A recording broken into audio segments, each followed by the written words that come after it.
A dusty stretch of highway winds through the Australian countryside. Empty, still. Then, headlights.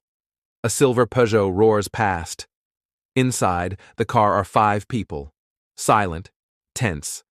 Eyes fixed on the road ahead. No luggage, no phones. Just the clothes on their backs, and a creeping sense of dread. Something is wrong with the Tromp family. They left their farm in Victoria without warning. Mark and Jacoba Tromp and their 3 adult children, Rihanna, Mitchell, and Ella, fled in the early hours of the morning. No messages, no plan, just gone. They didn't take wallets or credit cards. They abandoned their phones. Mark even insisted the car's GPS be destroyed. It was as if they were running from something that couldn't be tracked, something watching them. But what were they afraid of?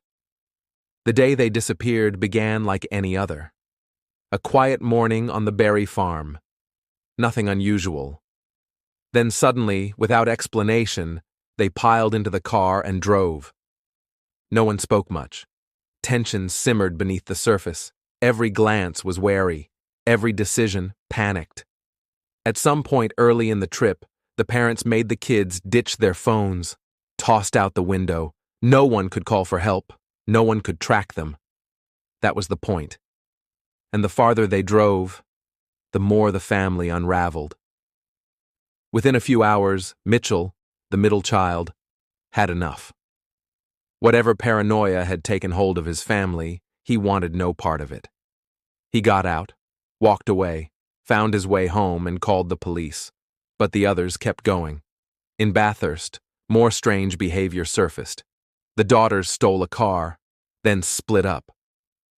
Ella drove the stolen vehicle back toward Melbourne. Rihanna vanished. Jacoba and Mark, the parents, continued alone. Now 2 children down. The delusions worsening. They were convinced someone was after them, that they were being followed, watched, targeted, but by who, they couldn't say.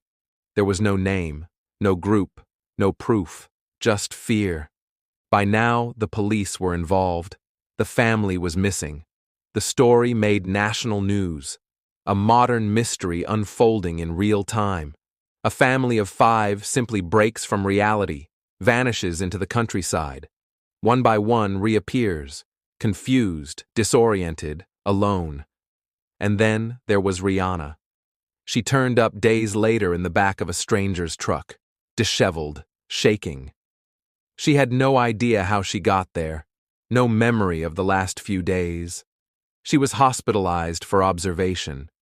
She couldn't explain what had happened. Neither could anyone else. The last to be found was Mark, alone, wandering a rural road hundreds of kilometers from home, still clinging to the belief that he and his family were in danger, still unwilling to say from what. Psychiatrists described it as a rare case of shared delusional disorder, folie à plusieurs, a mental break that spreads like contagion among close-knit individuals, stress, isolation, possibly even chemicals used on the farm. Something triggered it, and then it spread. But the case left more questions than answers. Why did it happen so suddenly? Why did it hit all 5 of them? Why didn't any of them try to call for help before it spiraled out of control? The Tromp family returned to their farm in the weeks that followed. Quietly, without fanfare. They never gave a full interview, never explained what happened. They simply went home. But something stayed behind. A trace of that strange fever that took hold. The eerie quiet of a family road trip that turned into a nationwide search. A memory of headlights on an empty road. 5 people running from nothing and believing it was everything. Thank you for listening to The Lantern's Tale. If you enjoyed this true story, join us next time, if you dare.